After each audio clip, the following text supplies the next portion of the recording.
Bon matin, bonsoir ou bonjour tout le monde. Bienvenue à ce 13e épisode des Sommeliers de la lutte. Je m'appelle Max Perriard. Et j'ai en compagnie de moi l'homme aux mimes de chiffres les plus performants de l'industrie. Ouais.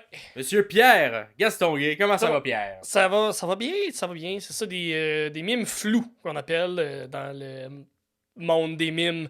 C'est ça. Moi, j'ai hâte qu'on soit rendu genre à 100, genre. Puis là, tu sois genre... ok. Juste ce bout-là va prendre genre 30 secondes à chaque fois. Juste pour les chiffres. Ah oui. Ben c'est ça, c'est ceux qui nous écoutent seulement à l'audio, malheureusement, vous manquez à chaque fois un mime, là, vraiment pas piqué des verres de chiffres avec mes doigts. C'est ça. Ceux qui ont la chance de nous voir sur YouTube, ben vous êtes chanceux, vraiment, là. Ben oui, vraiment. Puis, somme toute, vous manquez pas grand-chose, je vous le confirme. Vraiment pas. Je mets beaucoup d'espoir sur juste faire des chiffres avec mes doigts. Avec des doigts. Eh. Alors, d'ailleurs, hein, si vous êtes sur n'importe quelle plateforme de podcast, on vous invite à liker, à mettre des étoiles, à mettre des manières, à commenter si jamais vous pouvez commenter à travers cette plateforme-là. Sinon, rejoignez-nous sur la page Facebook des Sommeliers de la lutte. C'est là vraiment que on poste une espèce de photo de l'épisode, puis ensuite on explique un peu ce qui se passe, et en dessous on vous demande vos avis. Fait que si vous avez des avis à nous dire sur quelque chose qu'on a parlé à l'intérieur de l'émission, mais c'est là qu'il faut le mettre. Et d'ailleurs, on a quelques personnes qui nous ont écrit. Et si vous êtes, avant qu'on commence à parler aux personnes, si vous êtes sur YouTube, évidemment, vous le savez, c'est dans les commentaires directement en dessous. Si vous voulez répondre à quelque chose de spécifique qu'on a dit, mettez un timestamp. Ça nous fait plaisir d'avoir un dialogue comme ça avec vous. Et n'oubliez pas de liker également. Là, tu sais, des fois, là, on est quand je vais liker à la fin si je l'ai aimé, mais like-le au début. Puis si t'as pas aimé ça, t'enlèveras ton like. Sinon, on oublie de liker, sinon plus tard. Puis ça ne demande pas de le répéter 150 fois non plus. Sinon, merci d'être là. Merci de nous donner votre temps, vos écoutes, pour qu'on puisse parler de quelque chose qui nous passionne tous et toutes. Et c'est la lutte. Et d'ailleurs, petit retour sur quelques commentaires qu'on a eus, Pierre, la semaine dernière, sur nos épisodes. Alors, je laisse commencer avec le premier. Emmanuel qui nous écoute, un fidèle auditeur, qui nous dit parce qu'on parlait des botches la semaine passée, le mot, ton lexique était le mot botch. De l'épisode 11, si je me trompe pas. Donc, on vous a demandé, c'est quoi vos botches à vous les plus mémorables, ou quel botch vous a marqué.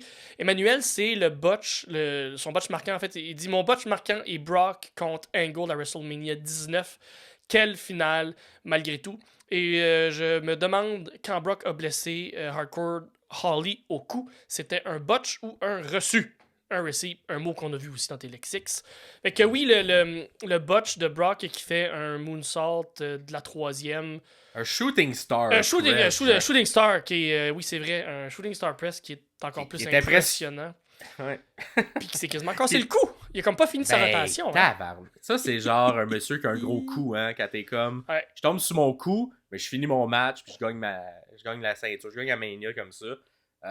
Ouais, effectivement, c'était un botch effectivement vraiment marquant, qui était un petit peu épeurant, mais en même temps, avec Brock Lesnar, on dirait qu'il défie toute probabilité. Tout ce qu'il fait, même si c'est trop intense ou trop violent, il se relève comme si rien n'était. Je sais pas ce qu'il mange, ce monsieur-là, pour être immense comme ça. Ah, ben, je sais pas ce qu'il mange, mais je sais ce qu'il pique, fait que je sais pas si ça aide beaucoup à avoir de la masse musculaire, du tonus dans le cou. Il était reconnu, hein, quelquefois, avoir fait ça, mais bon. Je pense aussi vivre sur une ferme. Ouais, mais tu sais, il y a une bonne génétique, je pense, là. Je sais pas exact. Si t'as vu des génétique un peu de son bord, puis il s'est aidé avec. C'est ça, exactement.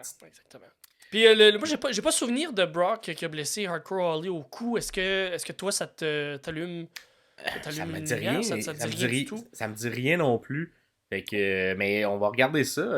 Manu, ça va me faire des vidéos YouTube de plus. Regardez, merci pour à savoir si c'est un botch ou un reçu. On essaiera d'analyser tout ça pour. On t'en reviendra, Manu, là-dessus. T'en reviens, Manu. Sinon, on a aussi Elisabeth qui nous a dit pour ce qui est du botch, qui l'a plus marqué elle, je dois dire que le pile driver de Owen Hart à Stone Cold à SummerSlam 1997, non seulement la WWF à l'époque, maintenant, avait joué avec cette blessure dans la storyline qui a suivi, mais ce botch a littéralement cassé le cou à Stone Cold, qui a eu un impact sur tout le restant de sa carrière, et j'oserais même dire qu'il y a eu un impact sur le restant de l'industrie au complet de la lutte. Parce que Stone Cold, il mettait des culs dans des chaises, dans des arénas. Puis il y a eu un petit switch début des années 2000. Mais pour beaucoup, l'Attitude Era a commencé à peu près dans ce temps-là. Qui était le summum de la WWF. Là. Vraiment. Puis heureusement, il a pu revenir relativement rapidement après cette blessure-là. Mais ça l'a assurément mis fin à sa carrière plus tôt que ce qu'on aurait souhaité, ce qu'on aurait espéré. Et ça a un peu été l'hécatombe au niveau de la WWF. Une fois qu'ils avaient gagné leur guerre contre la WCW, tout le monde est parti. Il y a eu un départ de Stone Cold, un départ de The Rock, un départ de tous les gros noms. À peu près tous en même temps, début des années 2000, qui ont quitté pour différentes raisons. Donc, ça a mis de l'avant des nouveaux lutteurs. Les lutteuses n'étaient pas tant mis de l'avant à l'époque, mais des nouveaux lutteurs ont été mis de l'avant. Et c'est ça, il y a eu un petit moment où beaucoup de gens ont, d'après moi, lâché leur écoute de la lutte suite à cette période-là. Parce que tous les gros noms partaient un après l'autre, des fois à cause de blessures, des fois pour cause de je m'en vais faire une fée des dents dans des films. Fait que toutes les raisons sont bonnes pour lâcher la lutte. Mais merci, Ellie, pour ton commentaire. Sinon, toi, Pierre, qu'est-ce qui se passe de bon dans ta vie présentement? Moi, en fin de semaine, j'étais dans un chalet avec ma gang de la chose. Donc, on a fait notre assemblée générale annuelle, notre AGA. Fait que ça a été une fin de semaine dans un chalet, mais une fin de semaine de travail dans un chalet où on essaie d'avancer des projets, on regarde un peu ce qu'on a fait l'année d'avant, donc tout notre retour sur 2023. On regarde les chiffres ensemble à savoir si on est pauvre, si on est riche comme compagnie. Et on prépare, on vote, on fait oui, tel projet, on revote qui va être président pour l'année qui s'en vient. On a revoté pour moi, je suis encore un président pour le prochain 2 ans en fait. Ça a été voté. Je ne rentrerai pas dans les détails, là, je pense pas que ça intéresse personne à savoir comment on gère une coop à l'interne, là, mais ça reste que c'est une assemblée générale annuelle, là, peu importe la compagnie, avec un CA, un centre, un comité administratif et tout ça. Il faut se rencontrer au moins une fois par année pour être capable de faire... C'est la dictature. La dictature Gaston Gay, de ce que je comprends. Ah, complètement. Va commencer. Ou se poursuivre, en fait. C'est une coop, là, mais on s'entend, là, c'est tout le monde et mes employés. C'est moi qui décide. Avec le but, c'est de contrôler le monde, je crois. Oui, moi j'adore ça, contrôler le monde, crier après faire pleurer des employés. Les employés. C'est ma blonde, là, mais ça reste que c'est un employé pareil. Là. Tu y rappelles à chaque soir. Ouais, hey, c'est moi le président, tabarnak. Travail. Ils doivent aimer ça parce qu'ils t'ont revoté pour une année de plus. Non, mais c'est de la menace, hein. J'ai des pots de vin et tout ça. Moi, pas peur de ça. Yes. Ouais. Toi, ta fin de semaine, toute la semaine? Ben, ma semaine, c'était le retour au travail, règle générale. Fait que travail à la fondation de mon côté. Sinon, recommencer à écrire des blagues. Oh, c'est bien ça. Ça, tu sais, la pause des fêtes. Je pense que c'était Frank Grenier qui m'avait donné ce conseil-là, ou qui dit conseil à plusieurs gens, là, de se donner, quand on est en pause, en humour, de vraiment rien faire et vivre notre vie et de pas se forcer à écrire tout le temps. De pas se sentir coupable de pas écrire, c'est aussi bénéfique que d'essayer d'écrire. Là. Prendre une pause. Exactement. Puis moi, j'applique ce truc-là à chaque année. Ouais. Fait que quand je suis en vacances, j'essaie vraiment de enlever le plus possible les blagues. Ce qui fait que quand je reviens, c'est ça, quand je reviens, qui était cette semaine, on dirait que ça me tente d'écrire, j'ai le goût d'écrire, je me force à trouver des moments dans mon horaire où je suis comme, ok, là, je vais écrire, je me mets un 3 heures, 4 heures, où, je vais me mettre devant mon ordi, puis je fais des tournures de phrases, puis j'essaie de trouver c'est quoi le mot le plus drôle. C'est drôle à la fin, hein? C'est du textbook humour. Mais là, t'as recommencé à écrire des blagues. Est-ce que c'est parce que t'animes une soirée à quelque part à Montréal? Ah oui, j'anime humour. Humour au ciboire, entre autres, qui est le mercredi. Donc la prochaine est le 31 janvier. Si jamais vous êtes à Montréal, vous pouvez venir nous voir, prendre des billets, tout ça. Là. Si vous allez sur ma page Instagram ou Facebook, tout ça, allez sur le Linktree, vous allez avoir un lien vers les achats de billets. Petite soirée en rodage, fait qu'il n'y a pas énormément de place. Fait que dépêcez-vous, achetez vos billets. Vite, ça part Et vite. ça part vite, ça part vite. Et moi, je fais. Là, j'ai commencé à travailler là, justement sur mon anime. Et je l'aime beaucoup. Je l'aime beaucoup présentement. La prochaine. Une partie de mon anime. Je tends un peu des chansons dans mes animes. Fait que là, je commençais à travailler sur cette prochaine chanson-là. Nice. Et la trouve pas pire. Fait que là, je suis comme en mode, je vais peut-être elle aussi la sortir sur les réseaux sociaux. Fait que là, on est en début. Hein, là, je suis dans la période d'écriture et montage sonore de tout ça. Mais éventuellement, si je vais la roder justement à la soirée du 31 janvier, et si elle a une belle réaction, un peu comme celle du pool de hockey, je sais pas si tu as vu dans les derniers mois, je vais peut-être faire un petit vidéoclip puis la poster. Fait que Nice. dans les prochaines semaines, vous allez peut-être voir ma face qui chante. Création qui fait des de jokes. contenu! Wouhou! Création de contenu. Fait que des fois, on écrit des trucs pour la scène, des fois, on écrit des trucs pour les réseaux sociaux. Exactement.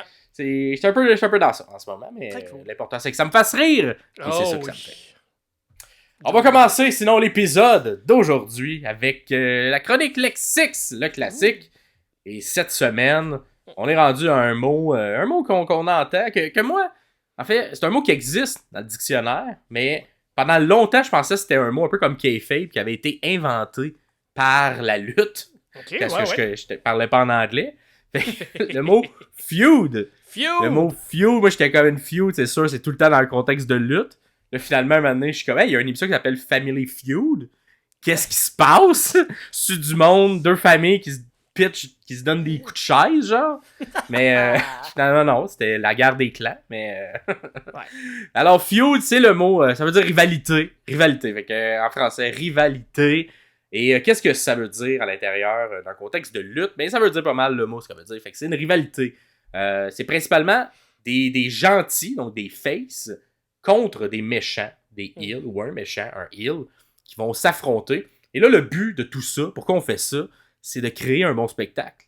C'est d'augmenter l'engouement du public autour de cette histoire-là, en essayant de clarifier les contours. Fait que pourquoi telle personne a fait ça. Fait qu'une rivalité, elle peut pas juste être une rivalité parce qu'on s'aime pas. Faut qu'il y ait des petites raisons. Des fois, c'est pas les plus grandes petites raisons. Des fois, c'est juste, t'as la ceinture. Ouais, t'as la ceinture, je veux la ceinture, mes culottes ils tombent, j'ai besoin de la ceinture. Des fois c'est ça. Des fois on va dans plus des histoires d'amour, hein, de Oui. comme hey, ça se voit moins, hein, mais c'est plus dans une époque même de la WWE où on a même eu des rivalités basées un peu sur des trucs de véridiques, de une lutteuse qui change de couple et là on met ça à la télé. C'est un peu bizarre, mais bon. Les gens aimaient ça, I guess, à l'époque. Je trouve ça un petit peu malaisant. Ouais. Sinon, on a aussi le classique dans deux amis qui sont plus des amis. Et que là, ça commence une rivalité entre les deux. Ça arrive souvent à la lutte.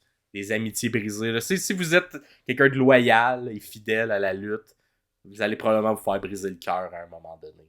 Il y a quelqu'un que vous aimez beaucoup qui va devenir méchant, qui va se tourner contre son ami. Ça exact. Fait qu'il y a différentes raisons. Des fois, c'est juste la moquerie, d'autres insultes, une divergence d'opinion ou de morale. Hein? Des fois, c'est juste ça. Hein? Tu penses de même, moi je pense comme ça. Et c'est ça. Au final, les rivalités, les feuds à la lutte, le but, c'est juste de rendre ça populaire et divertissant. Et selon la force de cette rivalité-là, ça se peut qu'elle dure des fois un match. Des fois, là, tout se règle en une soirée. Hein, tu m'as accroché l'épaule backstage. On fait un match à cause de ça. Ça se règle dans la soirée. Puis des fois, ça dure des mois, des semaines, des années même. Des années de rivalité. Donc, toi, Pierre, c'est quoi ta rivalité que tu trouves dans ta vie la plus marquante? Ou une des rivalités que tu as marquées dans l'histoire? La plus marquante. Ben, en fait, j'en ai deux. J'en ai une qui est Rock contre Cena. On dirait que ça a juste tout le temps été là. C'était comme... Une rivalité qui a commencé même avant qu'elle soit dans le ring, si on veut. Là, parce que quand c'était comme les deux vedettes de leur époque.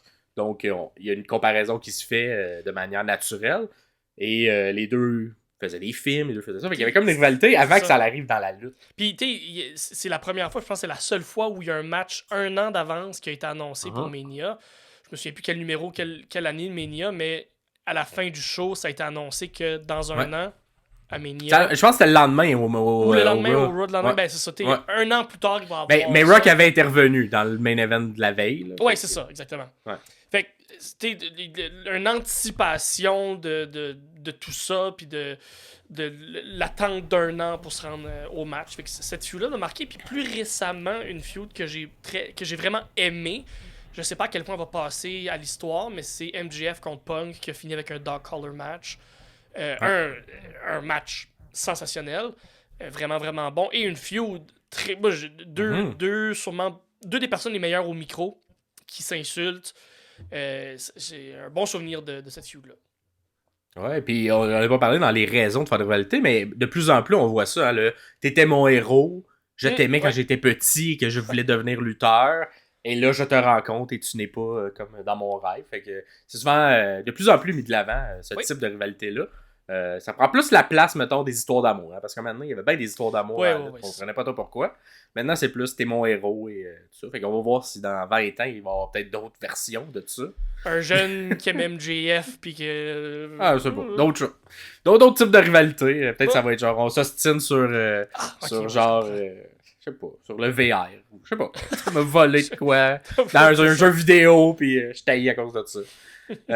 Moi, dans les plus marquantes, j'en ai comme quand même pas mal, mais je dirais une qui s'est soldée par beaucoup de bons matchs a été Shawn Michaels contre Undertaker. Ah oui, WrestleMania. Et toute l'histoire un peu autour de qui allait, c'était la retraite versus la streak, qui était comme un peu aussi la retraite à l'époque, ou c'est ce qu'on se disait à l'époque, lorsque la streak allait se briser, ça allait probablement sonner la retraite pour Taker, malheureusement pour lui aussi, il amène trop de monde dans les arénas, fait qu'il faut qu'il continue tout le temps. Ah ouais, un match contre Goldberg là, à Crown Jewel, là, c'était très nécessaire.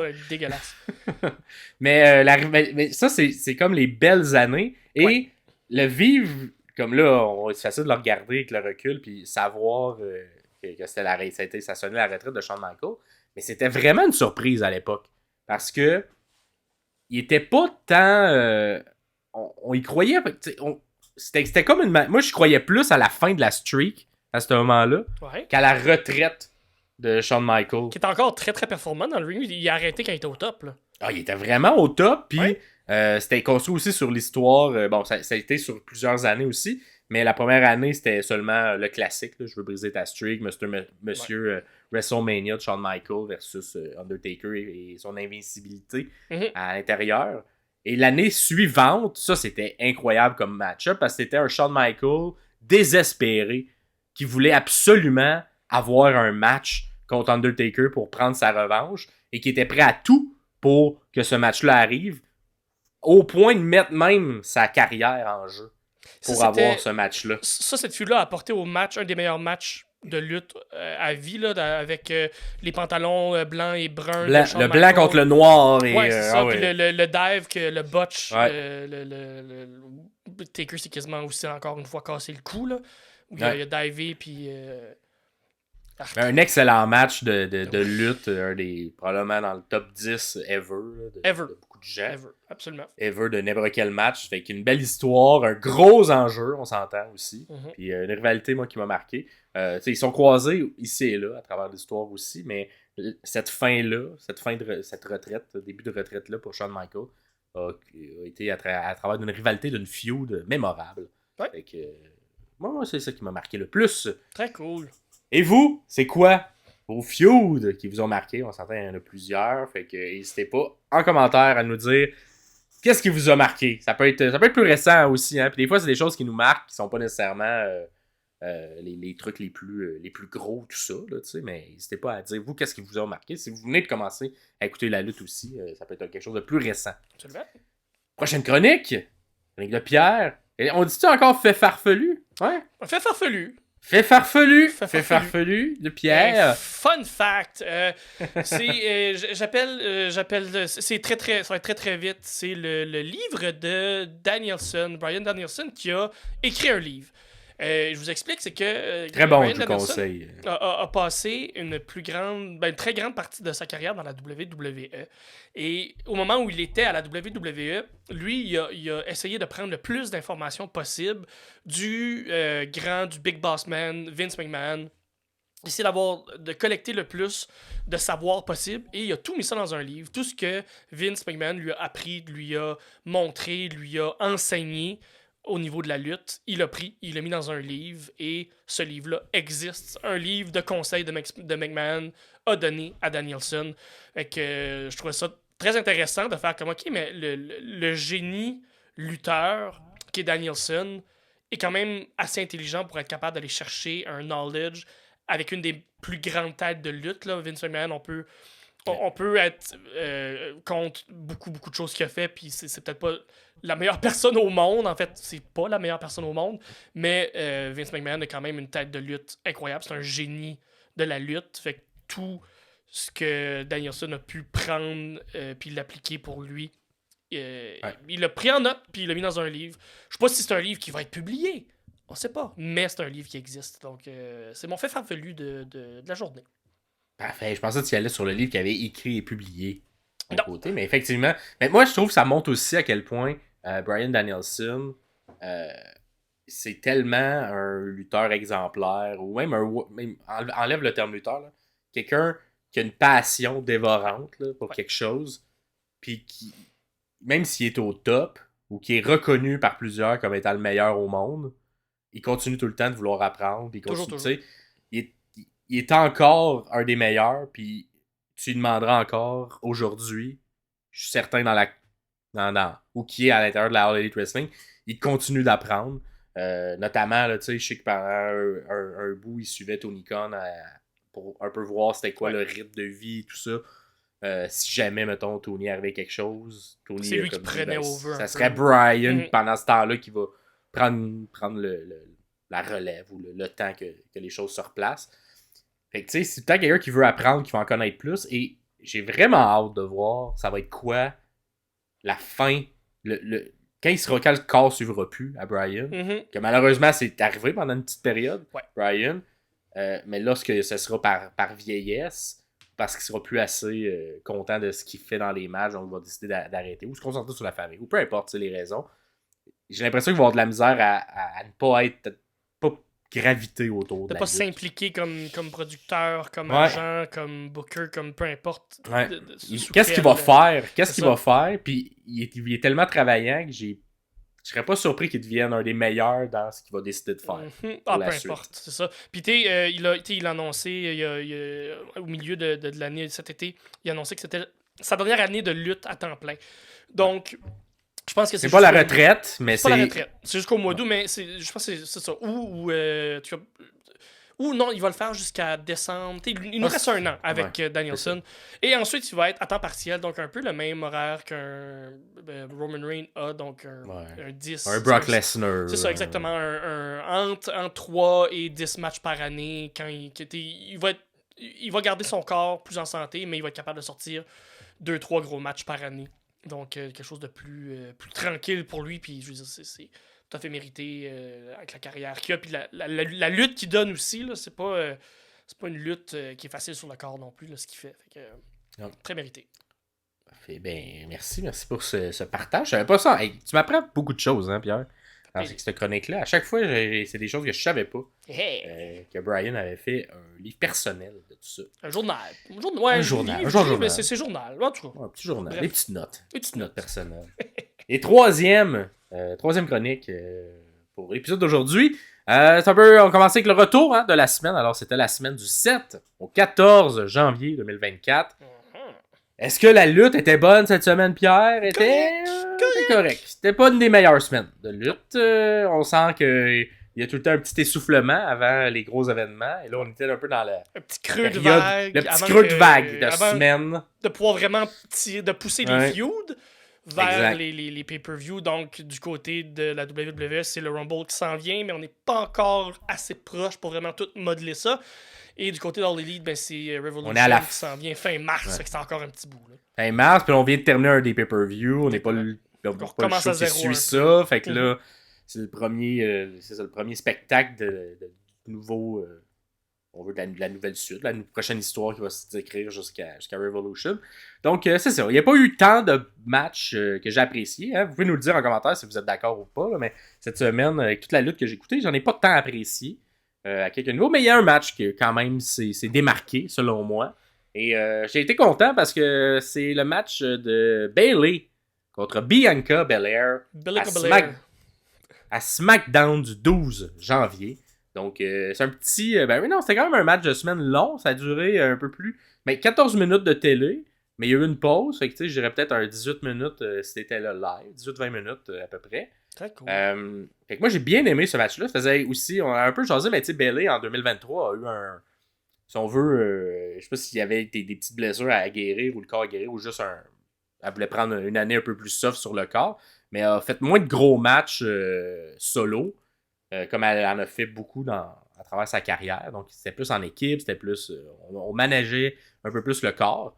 Et là, j'étais content de voir Bayley en 1 contre 1 pendant 15 minutes et plus, 18 minutes et plus, nous faire une belle performance contre Bianca Belair, qui, évidemment, est au summum de la forme. Elle n'a jamais été. Elle va probablement continuer d'être au summum de sa forme pour plusieurs années. Mais quelle athlète complète. Donc, un bon match. Deux gros noms aussi qui sont... ça pourrait être un pay-per-view. Ça pourrait être un pay-per-view. C'est un match de pay-per-view, là, Bianca Belair contre Bayley. Fait que je suis content qu'on leur a donné le temps nécessaire. Alors, le match... avant le match, hein, on a les entrées. Et moi, je tenais à dire, l'entrée de Damage Control, les 5 qui arrivent, ça look.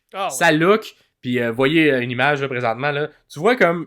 Juste avec une image, tu vois les personnages de chacune des filles, dans comment ils se tiennent, comment ils se positionnent. Donc, ça, j'adore ça. Je trouve vraiment que c'est un groupe qui existe depuis maintenant plus d'un an, mais qui a été renforcé dans les dernières semaines avec l'arrivée de Kairi Sane et tout ça. Et j'ai hâte de voir ça s'en va vers où, cette histoire-là, mais c'est un clan que j'aime bien présentement. Et par la suite, bon, le match commence. On commence avec un classique hein, de quand on commence des longs matchs. Une petite épreuve de force au début, on se pogne les épaules. On se pousse. Qui va gagner, qui va être plus fort. Ensuite, on voit rapidement qu'on essaie de mettre de l'avant. Ça va être comme un affrontement puissance, force, du côté de Bianca Belair, contre technique. Ou un peu de technique et expérience du côté de Bayley. Et ça se voit dès les premières minutes. Fait on voit Bayley qui essaie de faire un peu plus technical, un petit paquet. Fait que, un petit roll-up du côté pour un compte rapide, mais qui fonctionne pas. Par la suite, on essaie de refaire, comme si on veut, Belair essaie d'aller dans le technical, mais ça fonctionne pas. Donc, comme c'est un peu moins fort dans Technical que ce que Bayley fait. Et là, ça se confronte un peu et une Bayley qui fait juste essayer de sortir une corde à linge puissante pour parfait. Tu veux y aller dans de la puissance, on va y aller dans la puissance, mais c'est peut-être une erreur de la corde Bayley parce que là, on dirait que ça réveille Bianca pour y aller. Parfait, on va y aller. Tu veux qu'on se batte puissance contre puissance, on va le faire. Et là, lorsqu'elle reçoit la corde à linge, qu'est-ce qu'elle fait, Bianca? Un K-pop.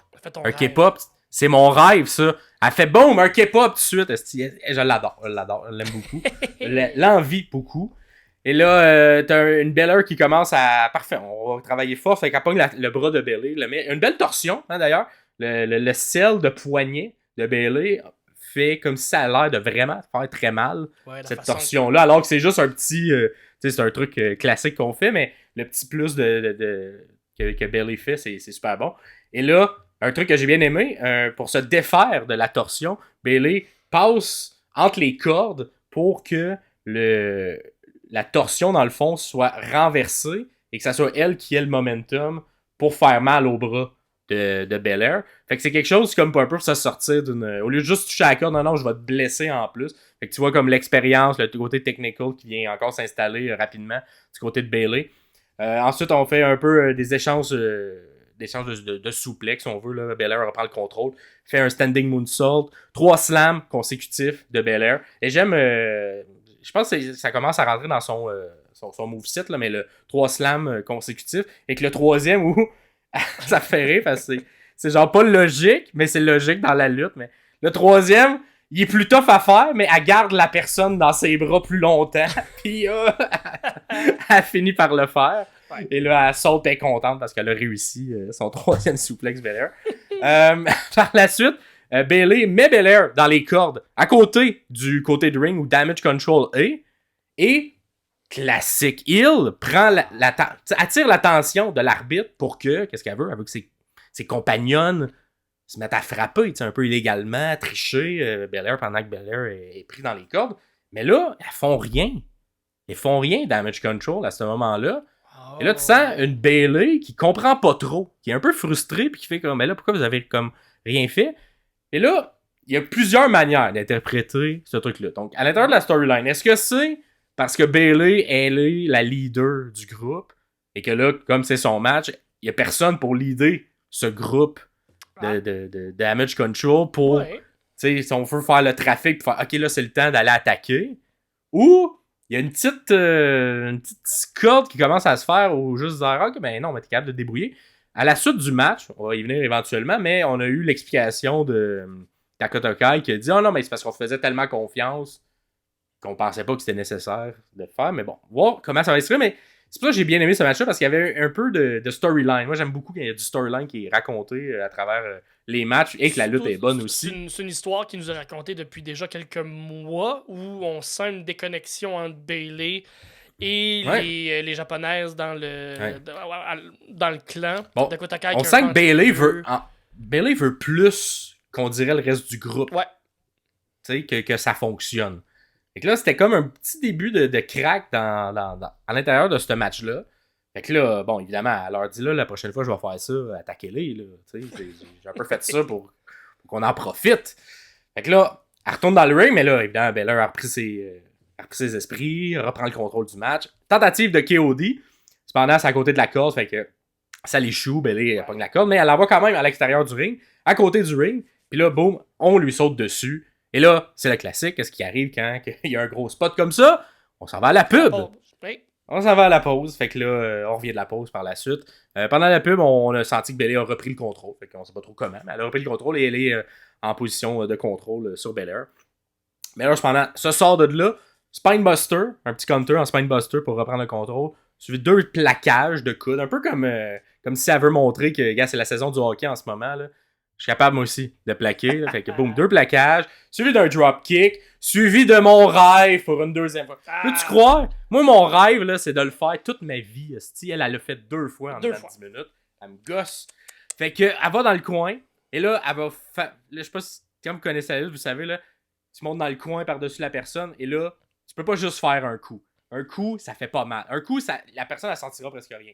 3 coups, presque rien non plus. Faut que tu ailles le classique 10 coups. 10 coups. Ben, je pense que c'est quelque chose qu'il y a dans le cerveau que quand tu reçois 10 fois un coup dans un coin, c'est là que ça vient beaucoup plus affecter. Encore plus, oui, encore plus. Et là, tu deviens en rouge au niveau, ou en jaune, orange dans la tête. Là, okay? Un coup, ça fera pas assez. Mais malheureusement, elle réussit pas. Elle s'arrête à 3. Bayley fait un petit counter. La place, si on veut, là, en position vulnérable. Et là, boum, coup de genou en courant de Bayley sur Belair, qui était vulnérable dans le coin. Et là j'ai aimé un petit spot, parce qu'on sait, hein, Bianca Belair, elle a des longs cheveux, elle a une longue couette. Une longue tresse. Là, elle se dit, hey, je vais m'en servir, parce que des fois, elle s'en sert, Bianca, pour attaquer les autres. Mais là, Belair est plus intelligente, plus technical, on vend l'expérience. Pogne les cheveux, attache les cheveux sur la corde du bas. Là, et c'est légal parce que les cheveux font partie du match. C'était là à la base, c'est accroché sur la personne, donc c'est légal de faire ça dans un match normal, dans un match régulier. Là. C'est pas illégal. Ça brise pas les règles et là, l'arbitre peut rien faire parce qu'on utilise des trucs qu'on a, puis les cheveux, ben, c'est les trucs qu'on a. Fait que là, Belair est un petit peu vulnérable, reçoit un autre coup de genou d'en face pendant qu'il est comme ça. Belair va en faire un troisième, se met à courir, mais là, Belair, scène d'esprit, se tasse et là, fait comme une espèce de jambette avec ses cheveux en les tirant dans le coin. Oh. Là, Bayley tombe face première dans le turnbuckle du bas. Et là, pendant ce temps-là, Belair en profite, sort, défait ses cheveux, comme parfait. J'ai repris le contrôle, tout ça. On place, là, un peu sonné Bayley dans le coin, on place Bayley en soumission. La place dans le coin avec les deux poteaux, on la tire d'un bord la tête, d'autre bord les jambes. Ah, elle a mal, elle se fait soumissionner. On peut pas faire ça trop longtemps, maximum de 5 secondes. Elle la lâche. Cependant, lorsqu'elle la lâche, Bayley, assez intelligente, pogne les cheveux, tire Belair pour qu'elle frappe encore, elle, à son tour, frappe le coin du ring, le poteau dans le ring. Un petit peu chambranlante. Fait que là, on se transporte un peu. C'est un beau move. Moi, j'aimais ça. Un petit counter aussi, bien fait, là, comme ça. Mhm. On revient par la suite sur le ring. Belair reprend le contrôle. Coup de bélier dans le coin, coup de bélier. Beaucoup de puissance. Là, des moves tout en puissance. Envoie Bayley dans le coin opposé avec un espèce de gros lancer là, qui fait que la Bayley n'a pas le choix. Bang! Si elle rentre dans le coin, il y a trop de vivacité dans cette projection-là. S'ensuit. C'est ça. Revient, coup de bélier, parfait. On réessaie le 10 coups de poing. Hein, le 10 coups de poing pour une deuxième fois. Cependant, ce coup-là, ça fonctionne, le 10 coups de poing. Fait que se met à faire 10 coups de poing, 10 coups de poing. À la fin du 10e, cependant, un peu, reprend encore les cheveux. Et là, on sent vraiment que c'est une tangente du match. Là. On utilise les cheveux contre Bianca Belair. Fait qu'elle essaie de comme la tirer. Mais Belair, elle comprend un moment donné que ses cheveux, elle les a toute sa vie, elle a de l'expérience avec ses cheveux. Elle reprend ses propres cheveux et retire Bayley pour la ramener pour un autre coup de 10 dans le coin. Là, il a 2 coups de 10 dans le coin. C'est sûr qu'elle est maganée. Complètement sonnée. Fait qu'elle sort du coin. Boom, backbreaker. Tentative de moonsault qui est contrée cependant. À ce moment-là, Bayley essaie ensuite de s'en sortir, mais est ramenée au même endroit. On retente le même move, l'espèce de... Un peu comme Jay Lethal, là, un peu de moonsault dans le coin, puis on fait un moonsault, là, que vous voyez à l'écran présentement. Un tombé, 1, 2, et non! Pas encore assez. Les 10 coups de poing, le moonsault, pas assez. Belair, elle revient pas. Hein? Elle revient pas. Elle replace ses cheveux. Je sais pas si tu as remarqué dans ce match-là, Belair, elle était très... elle voulait qu'elle ait 2 belles petites mèches. J'essaie de les faire. Oui. Voilà. Elle était comme ça. Elle voulait que ça soit comme ça, ses cheveux, tout le long. Fait que là, quand il était comme ça, elle était comme non. Elle s'est replacée. Puis que ça soit comme ça. Fait que je vais continuer le truc comme ça. Vu pas en hommage à Belair. Ben oui. Tentative de KOD pour une deuxième fois dans le match. Belair, elle s'en sort. Elle fait un espèce de roll-up, mais en projection. Ça l'envoie Belair dans le coin. Elle monte ensuite sur la troisième corde pendant que Belair est à terre et fait le fameux elbow drop du coin. Très beau. Un très beau elbow drop. Tu aimes-tu l'elbow drop de Belair? C'est pas aussi beau que celui de Kairi Sane, mais oui. Ça a plus d'impact. C'est qu'elle explose. C'est ça. Et Bayley, c'est juste tout le long, il est très constant. C'est vraiment un elbow drop à la Macho Man. Macho Man, vraiment, c'est ça, exactement. Avec de la puissance. Twist. Il y a de la puissance dans le coude. Là. Ouais, on dirait que Harry c'est plus un elbow drop à un peu AJ Styles quand il fait son phenomenal forearm. Ouais. Il y a un peu un kick dans le athlétique, le plus explosif, comme tu as dit, là, c'est ça. Mais un classique elbow drop, moi, c'est Bayley, c'est mon préféré présentement. C'est pas un move c'est un move bizarrement qui a fait quand même presque à tous ses matchs. Mais on dirait que c'est pas le move que j'associe avec Bayley, mais c'est vrai que très très beau. Et dans son moveset qui est temps là. Je pense qu'elle l'aime bien aussi parce qu'elle sort effectivement souvent. Ouais. Fait qu'ensuite, tomber 1, 2 et non. Malheureusement, encore un peu de jeu dans Bianca Belair. On retourne dans le coin. Un petit coup de coude suivi d'un tombé rapide. Fait qu'on voit encore le côté technical. Et là, dans le tombé derrière, on essaie de se tricher, se mettre un peu sur les cordes, les pieds sur les cordes. Malheureusement, l'arbitre est là, elle voit ça. Fait non, tu n'as pas le droit de faire ça. Et là, le seul mini-botch du match, un petit reverse de Belair pour tomber dans un genre de package pour faire un compte rapide, mais trop proche des cordes, ce qui fait que l'arbitre tente même pas le coup parce qu'on a les mains de Bayley qui sont à l'extérieur. Fait que c'est peut-être voulu, ça a bien été rattrapé, ça a été fluide tout ça, mais... Ça a été fluide, ouais, c'est ça. D'après moi, si ça avait été un petit peu plus à l'extérieur, on aurait eu un vrai compte, mais c'est le seul petit botch du match. Par la suite, on lance Belair à côté pour une deuxième fois, du côté de Damage Control, à l'extérieur du ring. Pendant qu'on demande à l'arbitre l'attention, Bayley essaie « Oh non, j'ai mal aux genoux, check-moi. » Et pour une deuxième fois, Damage Control fait rien. Il a juste regardé, puis il se passe rien. Fait que là tu vois, tu vois même Bayley qui est comme, allez à l'attaquer. L'arbitre est comme, t'as pas le droit de faire ça. Avec là, je sais bien, mais là, sort à l'extérieur du ring, petite conversation avec Damage Control. Tu sens Bayley qui est comme pas fier de son clan. Ouais. Comme, tu sais, genre comme un parent qui est déçu. Là. Je sais pas si c'est. Tu sais, moi, quand j'ai annoncé que j'allais être humoriste, l'espèce de regard que Bayley là, c'est les regards de mes parents. Je suis pas fâché, je suis déçu. Là, cette phrase-là, c'est genre. C'est là. C'est ça qu'elle incarnait. T'aurais pu aller être avocat, mais non, t'as décidé l'humour. Mm-hmm. Fait qu'on revient dans le ring. Suivi cette petite pause, et là, Belair a repris tous ses esprits. Spear! Suivi d'un KOD. Et là, 1, 2, 3. Malheureusement, ça a coûté la victoire, cette petite altercation. Mais petite chicane à l'extérieur avec Damage Control. Fait qu'un très bon match. Un match qui a permis de mettre de l'avant l'histoire quant au Damage Control. Oui. Qui a permis de vendre fort Bianca Belair. Un petit peu avant le Royal Rumble, on s'entend, Belair, c'est une bonne lutteuse. Elle a potentiel à gagner le Rumble, c'est pas. Potentiel à gagner, tu veux la mettre forte avant. Puis en même temps, ça fait avancer l'histoire. Ça a été, au niveau de la lutte, très bon. J'ai aimé la confrontation, expérience méchante, triche versus puissance de Belair. Et tu sais, Belair, c'est rare que c'est. Elle a un bon work rate là, à l'intérieur de la division féminine. Vraiment. Une des filles les plus fortes, les plus constantes là, tout le temps. Les plus constantes, elle rate pas grand chose. Tu sais, c'est sûr, des fois, le côté un peu. Que Bayley a eu pendant un petit moment, là, mais très genre, je veux plaire aux enfants. Que des fois, me gosse un petit peu, là, le petit que genre, je suis bonne. Puis, des fois, me peut donne des paraître petits un peu. tapes ses fesses. Ouais. Puis, des fois, même ressort un peu fake, presque là, tellement que c'est un peu trop poussé. Mais elle joue quand même bien, capable de bien le faire. Ouais, elle joue gros, mais au niveau du in-ring, au niveau de tout le reste, elle est super sécuritaire également dans ces mouvements. C'était deux lutteuses très sécuritaires, là, très bonnes dans le ring, qui se sont affrontées.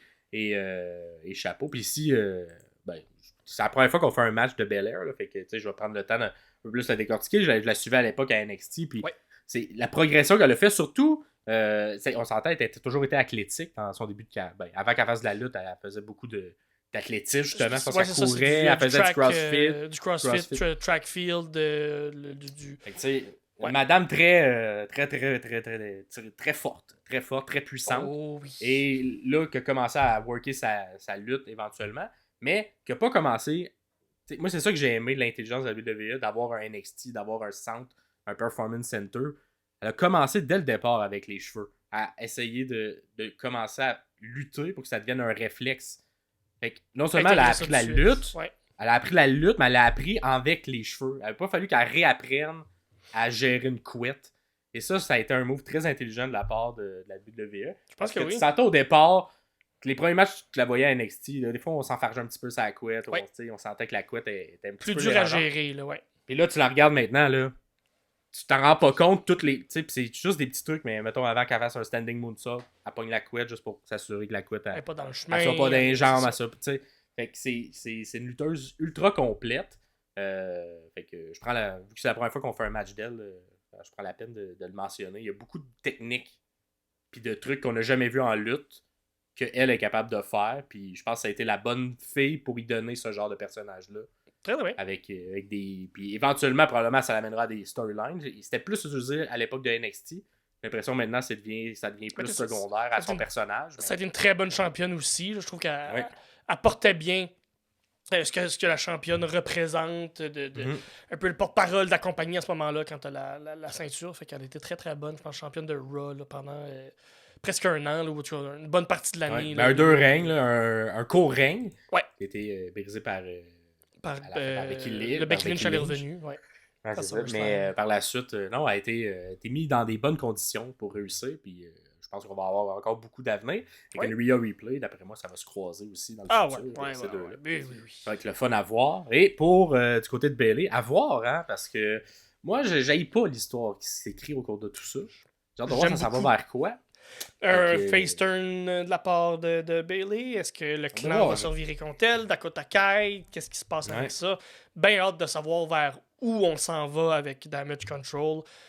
Et si éventuellement on a des matchs à l'intérieur du Damage Control, ça va être des bons matchs parce que c'est tous des lutteurs, toutes des lutteuses que j'aime beaucoup. Fait que J'ai un peu. J'ai hâte que ça arrive, qu'on pull le trigger, d'après moi. Peut-être au Rumble, on verra. Peut-être au Rumble. Ou on va les tirer jusqu'à Mania, qui sait. Peut-être. Mais on sent qu'on plante des graines de plus en plus à chaque semaine. Absolument. Fait que ça fait le tour de mon match préféré de cette cool. semaine. Hier. Et on va enchaîner avec, pour terminer l'épisode, les différents trucs qu'on a aimés. On en a pas beaucoup, effectivement, cette semaine. Fait que je te laisse commencer avec les promos. Pierre, qu'est-ce qu'on a aimé pour les promos? Les promos à Raw cette semaine, on a eu droit à un promo de Drew McIntyre. Drew qui est... Drew est pas c'est pas l'habitude d'être le gars qui est le plus habile au micro. Je trouve qu'il a quand même été bon cette semaine. Surtout quand tu te mesures un CM Punk, t'as pas le choix d'être bon, t'as pas le choix de livrer. Et c'est un peu une suite aussi de la semaine d'avant. Ça fait comme 2 semaines de suite, là, je pense qu'on nomme Drew, avec la promo aussi avec Seth Rollins. Oui, c'est vrai. Je pense que c'est un Drew que je sais pas pourquoi, mais ces derniers temps, au niveau du micro, j'aime bien ce qu'il présente, j'aime bien ce qu'il fait. Puis face à CM Punk aussi, t'as comme pas le choix d'être un peu dans la vérité. Moi, je trouve pas que son allégeance est assez clap. Son allégeance ou est-ce qu'il est vraiment heel, est-ce qu'il est vraiment face. Je sais que tout dépendamment des fois, il fait une promo où tu fais comme ok, mais il y a comme la rédemption. Fait que c'est un peu plus face. Puis là, tout d'un coup, il va complètement switcher pour être plus quelque chose de heel parce qu'il va être un peu plus méchant ou un peu plus direct envers la personne qui est en avant de lui. Fait que ce côté-là, j'aime moins que de pas savoir de quel côté il se trouve. Par contre, de jouer avec les zones grises, ça reste bon pareil, mais je sais pas à quel point là, ça vaut la peine de jouer avec cette zone grise-là, à savoir s'il est heel ou s'il est face. Ça fait quand même quelques mois là, qu'on sait plus vers quoi Drew McIntyre s'en va. Mais tout le début de Raw, cette promo-là, mais ce qui s'est dit là, dans sa promo, j'ai bien aimé l'angle de Drew qui a un peu insulte Punk en disant qu'il est revenu, puis que... T'sais, à quel point c'est vrai, je sais pas, mais le côté genre, à l'époque, tu disais que t'étais un leader, puis tu rentrais dans le vestiaire en disant je suis un leader. Les leaders ont pas besoin de faire ça. T'sais, des petites attaques à Punk, qui Punk un peu pendant qu'il écoute ça. La joue, il est aimé du public, mais la joue aussi un peu cocky en se mettant tout étendu dans le coin du ring. Le côté, hey, j'avais des problèmes ou peu importe quel type de problème qu'il y avait à l'époque, mais ça allait pas bien sa carrière, il y a peut-être de la consommation en travers tout ça. Et j'aurais eu besoin d'un leader à l'époque pour m'aider à redresser ma carrière, mais le leader qui s'autoproclamait m'a pas aidé, puis il a fallu que je parte, que je trouve par moi-même. Oui, il y avait Orton, mais Orton aussi avait ses problèmes à l'époque, fait que j'en tiens pas rigueur. Mais toi, t'es un straight edge, t'en avais pas de... T'as pas de problème, c'est ça. T'en avais pas ce genre de pression. Ça. Le sous-texte, c'était un peu peut-être des problèmes de consommation d'alcool que Drew avait peut-être à l'époque, qui ont mené à son manque de travail, qui a amené à son renvoi, qui a amené à sa rédemption ultime, là, qui est son retour à travers le temps. Mais bon, tu sentais qu'il y avait quoi de plus que juste ce qui se disait. Je pense pas que c'était shoot à 100%. Mais t'avais quand même un petit fond de vérité. Profondeur, là, t'as pas deuxième degré, mais c'est ça, de vérité qui est toujours le fun à avoir dans des promos parce que j'ai l'impression que c'est plus facile à livrer, c'est plus véridique, où on sent que c'est moins joué, fait que ça apporte une couche que moi j'aime beaucoup, beaucoup. Puis on l'a ressenti vraiment là-dedans. Exact. Autant des deux côtés, là. Ouais, puis lorsque Punk a commencé à répondre, j'ai bien aussi la petite cockiness de Drew, que lui aussi il va se mettre dans le coin. Puis dis-moi là ce que tu veux me dire. Fait que bref, on ressent, même si présentement Punk est clairement face parce qu'il est apprécié du public, j'aime l'angle qu'on crée de les lutteurs sont pas tant contents qu'ils soient là. Même si, comme là on avait une version heel à la Drew, mais Seth, on sent que Seth est dans la même vision un peu de Drew McIntyre, mais là, Seth présentement est face. Fait que ça permet à Punk de le laisser un peu tweener en ce moment.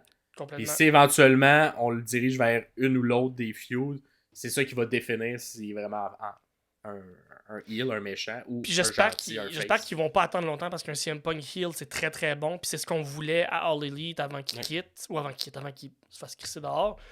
C'est ce qu'on attendait, que ce soit un Punk qui revienne de sa suspension en heel, full, une grosse run de heel, ça aurait été le fun à voir. J'espère qu'on va pas trop attendre longtemps là, avant de tourner un Punk heel à la WWE. Il faut falloir qu'il commence à lutter et qu'il commence à avoir qu'il soit le plus souvent, j'ai l'impression. Mais un Punk heel qui veut, là, qui ça ait le temps de travailler, là, c'est très dur à battre. Là.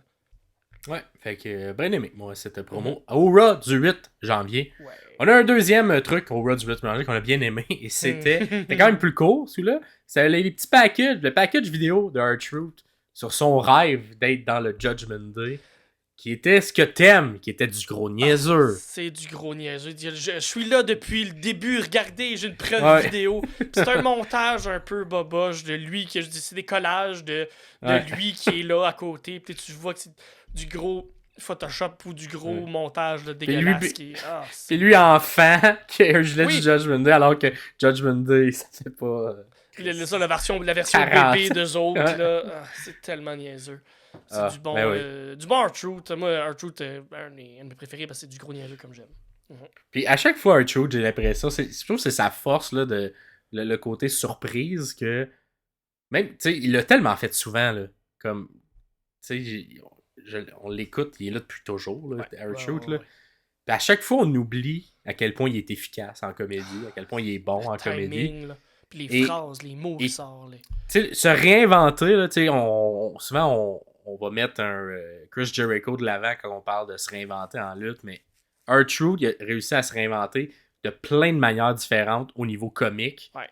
Et que ça reste pertinent, ça reste drôle, ça reste classique. Pour vrai, j'ai hâte de l'analyse complète de sa carrière. Parce que c'est quand même été du low card, mid card max. Ouais. Mais tout, tu sais, du très bon low card, du très bon mid card. Il a toujours été un bon lutteur aussi. Il n'a jamais fait de gros matchs parce que justement, il est tout le temps mid card. Il est tellement en shape encore, là, le monsieur, il est 150, il a des abs, il est très bon. Léger très très bon. Ouais. Fait que le package de R-Truth, le vidéo package, je peux pas croire que ça c'est pas trouvable sur YouTube, là, fait que allez voir ça. Là, ça doit être sur YouTube. C'est sûr, c'est sûr. Ensuite, restons à Raw. Parlons des bons matchs qu'il y a eu à ce Raw-là. Alors, moi j'en ai juste juste mis un. Moi c'était le Cody Rhodes contre Nakamura, le Street Fight. Est-ce que c'est la fin de cette espèce d'histoire-là qu'on développe en parallèle pendant les Raw depuis quelques semaines? Je sais pas. Mais j'ai bien aimé le match. Je trouvais que c'était un Street Fight bien construit. Notamment le spot de Mist, mais d'en face d'un technicien, caméraman, ou je sais pas très. C'est avec le côté de Cody qui traite dans son personnage. Venez l'aider, comme si genre. Tu sais, moi j'aurais. Ben, on veut jamais l'utiliser, là, ce mouvement-là, en lutte, parce que c'est sacré, mais tu sais, genre. C'est quasiment comme s'il faisait le X, là, tu sais, pour ceux qui avaient une blessure, puis amenez-le, tu sais, genre, c'est le genre de petits détails comme pour construire le héros Cody qui aide tout le monde, y compris les techniciens attaqués. Mais une bonne utilisation des objets, un bon match, une bonne rythmique, un long match aussi pour un Raw. Ouais, puis au contraire d'un Street Fight qu'il y a eu à Battle of the Belt cette semaine, du côté d'All Elite, c'était mieux construit, c'était plus... C'était très chaotique du côté de la All Elite. Là, lui, tu sentais plus la ligne directrice exactement. Comme mieux monté, mieux produit, match, j'ai l'impression, tandis que c'est ça. Fait que, tu sais, un Street Fight, ça peut aller, ils peuvent se perdre d'un Street Match parce que, justement, tu peux jouer avec tout ce qui t'entoure, puis des fois, t'en mets trop. Eux, ça a été super, super bien dosé. C'était parfait, puis des fois, la lutte en paye le prix dans un Street Fight. Et j'ai pas trouvé dans ce match-là que la lutte en a payé le prix. J'ai trouvé la lutte excellente quand on était dans le ring, puis les mouvements qu'on faisait. Fait que c'était pas juste genre du spot fest où on utilise des affaires, puis on se bat un peu partout. Puis, 100%. Fait que non, j'ai bien aimé ça. Ce match-là. Et t'en avais pas d'autres, toi? Non, c'était pas mal ça, là. Du côté de Raw. Tyler Bates et Butch, c'était à Raw ou c'était à SmackDown? C'était à SmackDown. C'était à SmackDown, ok. Fait qu'on y reviendra. On reviendra. Il me semble que c'est à SmackDown. On reviendra. Par la suite, le prochain spectacle de la semaine, on avait le Dynamite du 10 janvier. Donc, commençons par les matchs, ce coup-là. On a ouvert le show avec un Adam Page contre Castagnoli. Un match sorti de nulle part. Mais le in-ring, super bon. Très deux, une grosse intensité. Ouais. Moi, comme je dis, Adam Page, c'est comme un que j'accroche pas. Mais des fois, dans le ring, il me fait des affaires. Puis je suis comme, c'est vrai qu'il est bon. C'est vrai qu'il est bon. Je trouve que la moustache lui donne un look là, badass. Il y a de l'air. J'ai hâte. J'ai hâte qu'il y ait un turn complète en heel. Lui aussi, là, ça s'étire, c'est long, long. Un moment donné, il faut falloir qu'il tourne et qu'il devienne un petit Chris de cocksucker là, pour être capable d'aller au prochain niveau. Puis que, mais oui, comme tu dis, moi non plus, le personnage, c'est pas rien qui vient me chercher. Par contre, surtout contre Castagnoli, qui est pratiquement sans faute tout le temps, qui est majoritairement du temps un sans faute, tout le temps des matchs parfaits avec Claudio. Fait que tu prends 2 lutteurs de ce calibre-là, même s'il n'y a pas d'histoire, même si c'est sorti du cul de Tony Khan, tu mets ça dans le ring, c'est de la bonne lutte, puis c'est le fun à écouter. Ouais. Un petit match qui a quand même été, un 12 minutes d'après moi, là, un 10-12 minutes, là, qui a quand même été... Oui, ça a bien ouvert le show, moi, je trouvais, au niveau de l'intensité. On revenait aussi là, à Jacksonville, la maison. C'était hâte qu'on a vu beaucoup là, lors de la pandémie. Et que j'ai beaucoup aimé, moi, du mal, c'est les transitions rapides entre les mouvements. Puis là, un classique, là, mettons la WWE, qu'est-ce qui pourrait être mettons The Rock, là, avant qu'il fasse son People Elbow. Il y a comme un... Il mousse. Il regarde. Ça se passe. Puis là, t'as l'inverse. Il y a un Bryan Danielson, ou dans ce cas-ci, Cody Castagnoli contre Adam Page. Alors, on regarde jamais à la foule. On se concentre. Puis ça fait juste s'enchaîner. Les moves s'enchaînent. Les moves. Puis moi, ça amène un beat, une rythmique dans un match. Puis là, dans un show que j'aime bien. Fait que, pour ouvrir la carte, là, ça commence. Ben oui, puis j'ai fait oh shit, ça va être un bon dynamite, ça rentre demain. Finalement, il n'y a rien d'autre qui m'a accroché à travers le match, à travers la soirée, mais ce match-là, j'étais comme ok, ça livre. Puis pour un show de semaine aussi. AEW, je pense qu'ils s'en foutent, show de semaine ou pas de semaine. Là. De la bonne lutte, peu importe. Des fois, ça nuit au pay-per-view, parce que des fois, tu as des moins bons matchs dans les pay-per-view, mais l'intensité est tout le temps très haute si tu veux la mettre très haute, y compris dans un match de semaine. Fait que c'est un bon match. Très très bon match. Et sinon, côté promo, il y a eu le long segment de Samoa Joe qui se fait interrompre par tout le monde de sa mère. Oui, vraiment plein de monde qui veulent un shot à sa ceinture. Fait que ça commence le segment avec Joe qui explique que ça va changer un peu la manière. Et là, pour vrai, l'explication de que ça va changer, je l'ai pas tant compris. Pourquoi ça avait changé. Parce qu'il est comme, c'est pas vrai que ça va être comme avant, puis n'importe qui. Puis là, finalement. C'est pas comme si c'est pas n'importe qui. Il va falloir. Il va y avoir un comité. Comme tu sais, il expliquait ça, puis j'étais comme, ok, qu'est-ce qu'ils vont installer? Puis finalement, il y a du monde qui arrive, qui l'interrompt. C'est la même chose qu'avant. C'est la même chose qu'avant, finalement. Fait que j'ai hâte de voir. Peut-être juste à l'intérieur du segment qu'on n'a pas réussi à bien installer. Ça allait quoi le processus? Parce que moi, je pensais que ça allait amener à peut-être des segments backstage où. Je sais pas, y a-tu une analyse où il s'entoure d'une équipe qui fait genre ah non, ça va être à lui qu'on va lui donner. C'est ça qui semblait expliquer. Là, mais après, c'est un classique, des gens arrivent, font non, c'est moi qui mérite la ceinture. Fait qu'on a commencé avec un Swerve très over, très over, qui arrive avec un gros manteau de fourrure, puis qui dit c'est moi qui devrais l'avoir. Ce que j'ai trouvé bizarre dans ce bout-là, c'est que c'est le Mogul Embassy au complet qui sort, mais il y a 3 secondes. Les Mogul Embassy venaient de perdre un match. Puis ils ressortent après un peu la tête, la mine barre. J'ai comme pas compris. Je sais qu'ils sortent pour impressionner, puis ils sortent pour presque essayer d'intimider Joe, mais je trouvais ça bizarre parce qu'ils venaient de perdre un match. Fait que cette énergie-là était weird. Mais c'est ça, un c'était crissement over. Là. Ouais, c'est ça. Mais effectivement, puis c'est pas les seuls là, dans ce segment-là qu'on revoit pour déjà une deuxième fois. On est encore dans la première heure, puis là, on revoit les mêmes gens une deuxième fois.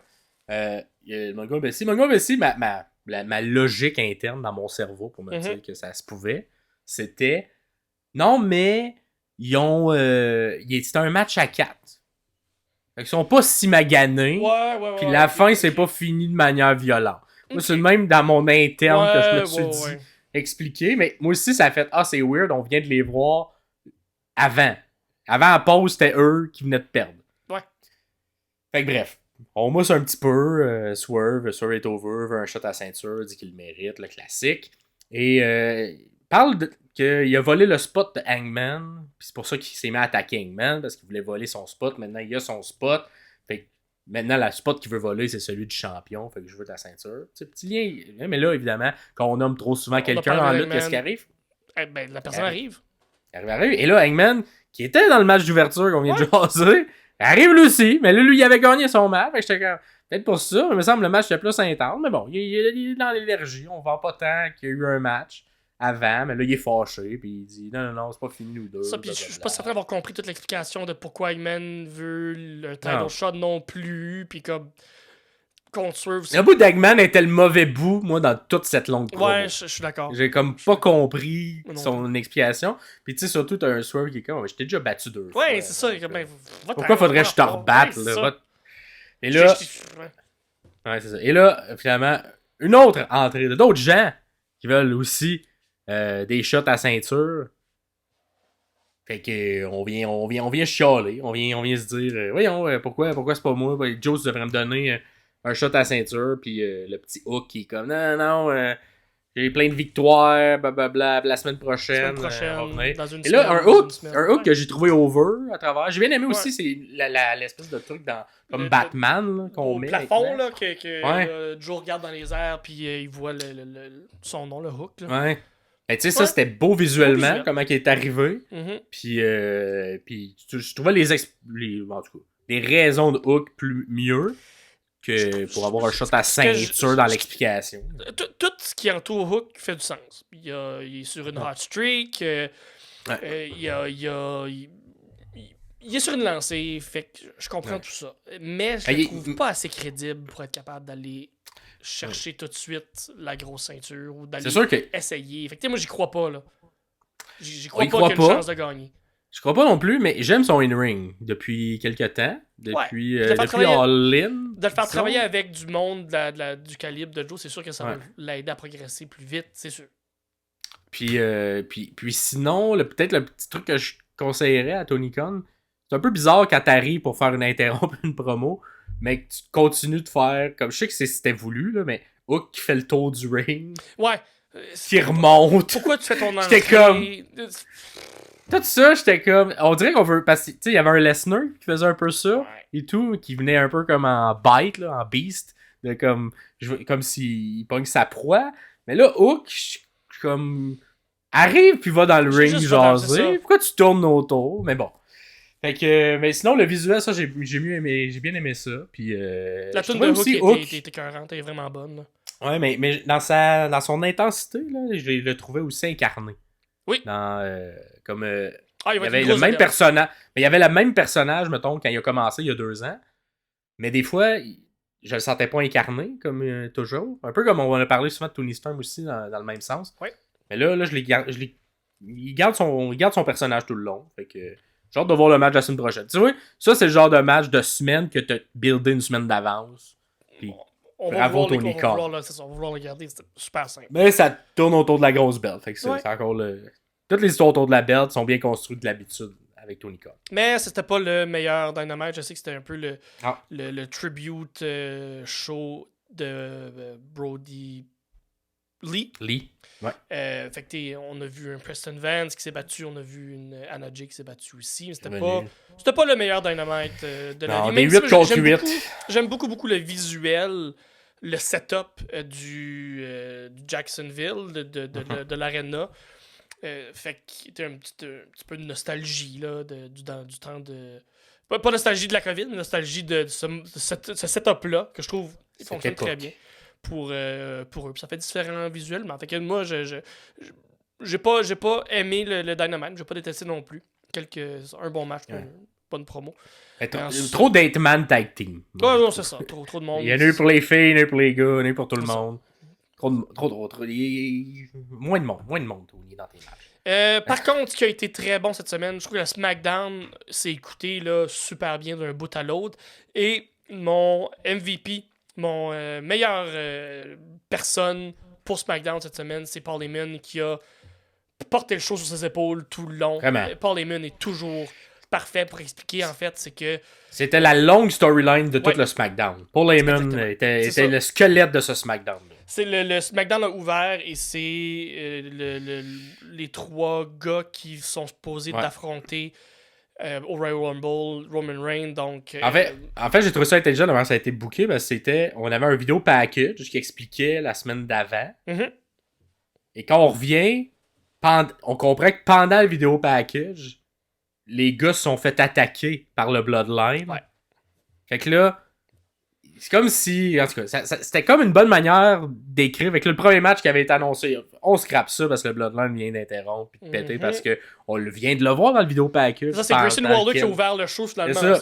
Ça a tout été scrap, ça a tout été. Et là, on a le Bloodline qui pogne le. Tu sais, j'ai trouvé une manière de commencer un SmackDown ou un Raw, peu importe, un show de lutte plus original. Oui. Ça m'a donné le hook. Puis là, j'étais comme, ok, puis là, t'as Heyman qui est fâché parce qu'évidemment. On veut pas être dans un Fatal 4-Way pour le champion. Puis il est comme, hey, tu vois, j'attaque tous tes matchs et le GM, tu me donnes pas ce que je veux. Et là, pas le choix. Nick s'en vient puis doit répondre. Nick Aldis qui est un excellent général. J'aime le personnage beaucoup. Il tient tête, là. Ouais, il tient tête, puis j'aime ça contre un Heyman qui est comme. On dirait qu'il a plus de ressources, qu'il sait plus quoi faire. Ouais. Qui se fait tout le temps comme prendre un peu. Tu sais, il essaie de dire non, c'est moi qui va décider, mais non, finalement, c'est Nick qui décide, puis là, il est comme parfait, tu vas être dans un 3 contre 3, puis. Non, Rain n'est pas là, ben, too bad. Tu vas être dans un 3 contre 3. C'est ça. Trouve quelqu'un où c'est un handicap match. Fait que débrouille-toi comme tu veux. Fait que l'histoire tout le long du SmackDown, c'est Paul Heyman qui va parler un peu à tout le monde, qui est comme hey, Bobby Lashley, on se connaît ça fait longtemps, veux-tu venir dans le Bloodline? Puis là, il y a Pretty Deadly qui vient de niaiser aussi. Puis là, Paul Heyman qui est comme un. Parce que vous cherchez une personne, vous êtes deux, puis là, les gars sont comme oh, ok, on s'en va. C'est tout bon, vraiment tout bon. Paul Heyman est parfait. Il est parfait. Puis c'était genre des petits rappels aussi des storylines, parce que souvent, pas Pretty Deadly, mais tu sais, Bobby Lashley, il a déjà eu une feud avec ça, fait que t'es comme, ok, tu sais, Bobby qui est comme, moi, si je suis dans un ring, c'est contre. Avec le Bloodline, c'est contre le Bloodline. Fait que, tu sais, c'était comme un peu une manière de montrer le clan du Bloodline qui n'a plus d'alliés, tu sais, qui est rendu isolé parce qu'ils ont attaqué tout le monde à travers les années avec le long règne.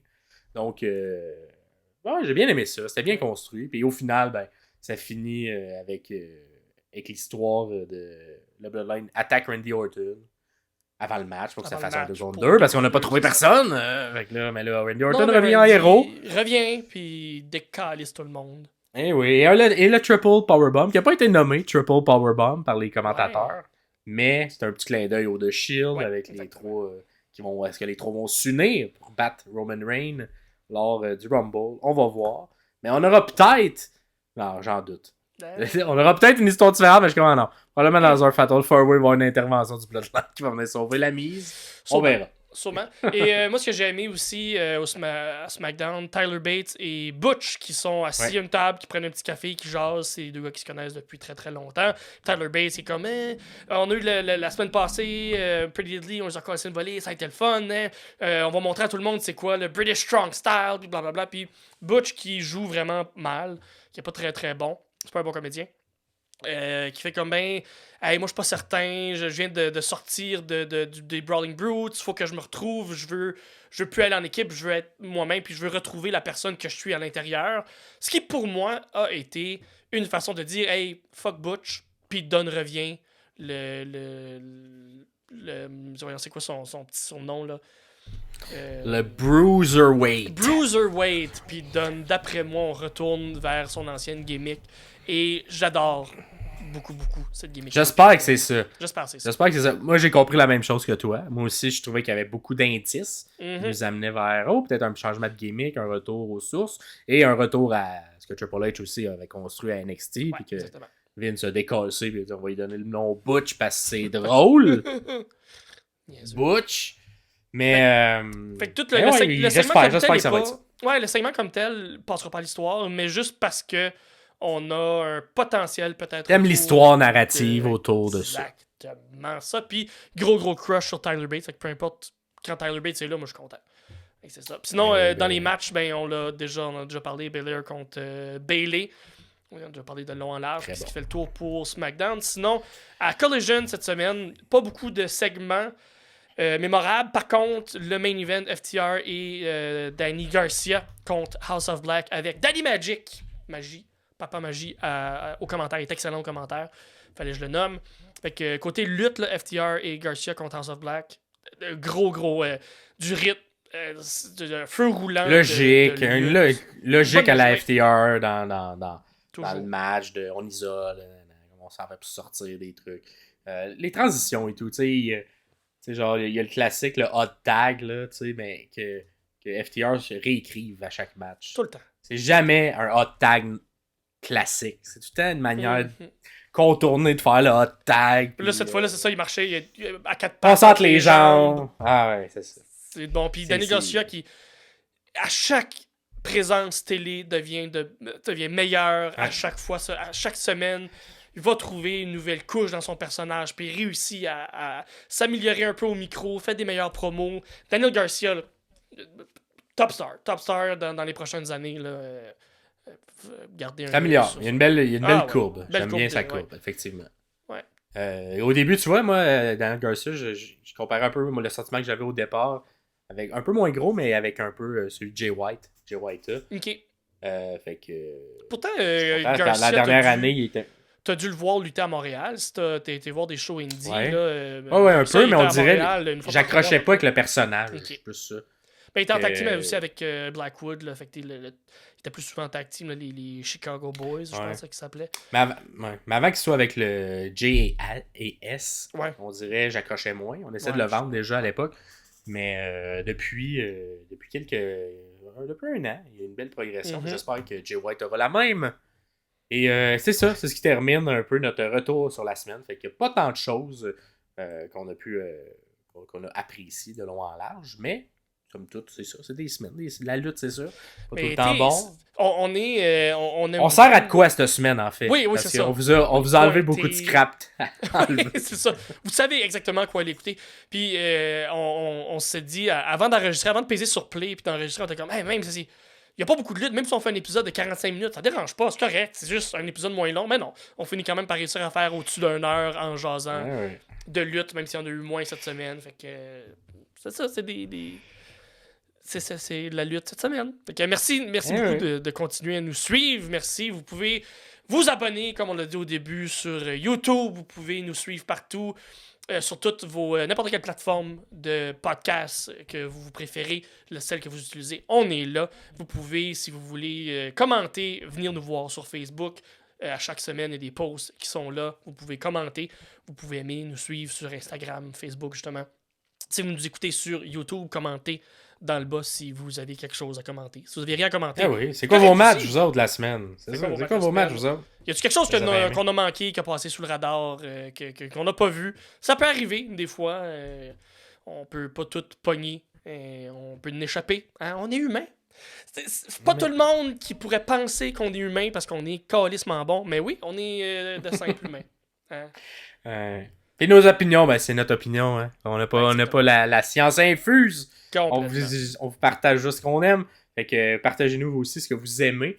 Et nous, on va se revoir dans 3-4 jours, le 18 janvier. On va faire un épisode un peu spécial parce qu'il s'est passé un gros pay-per-view qui est comme un peu le WrestleMania de la New Japan Wrestling. Ça s'appelle Wrestle Kingdom. Ouais. Donc, si vous écoutez pas ça, la lutte japonaise, on va vous faire un retour sur leur gros événement de l'année. Donc, le WrestleMania, ça s'appelle Wrestle Kingdom. On l'a regardé, Pierre et moi, et on vous a sorti nos matchs préférés. On va vous décortiquer. Fait que ça va être une manière aussi de voir des petits visuels avec les photos, tout ça. Un produit pour différent. que vous puissiez comprendre. C'est ça, comment ça fonctionne. Le pace aussi est un peu différent de la lutte nord-américaine. Fait que ça va être notre épisode spécial international, un peu différent. Et si ça vous tente de découvrir ça, la lutte japonaise à travers Wrestle Kingdom, j'espère qu'on va vous donner le goût d'aller écouter quelques matchs de ce review-là. C'était pas le meilleur Wrestle Kingdom, mettons, quand je compare à différents Wrestle Kingdom, mais il y a quand même eu certains bons matchs. Certains bons matchs, certains bons spots aussi à l'intérieur de matchs. Fait que, on va en parler. De toute façon, on va s'en parler dans le prochain épisode en long et en large. Fait que, on va être capable de tout décortiquer ça avec vous autres. Restez là, restez à l'écoute jeudi prochain.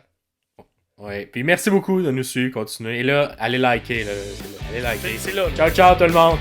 Ciao. Bye bye.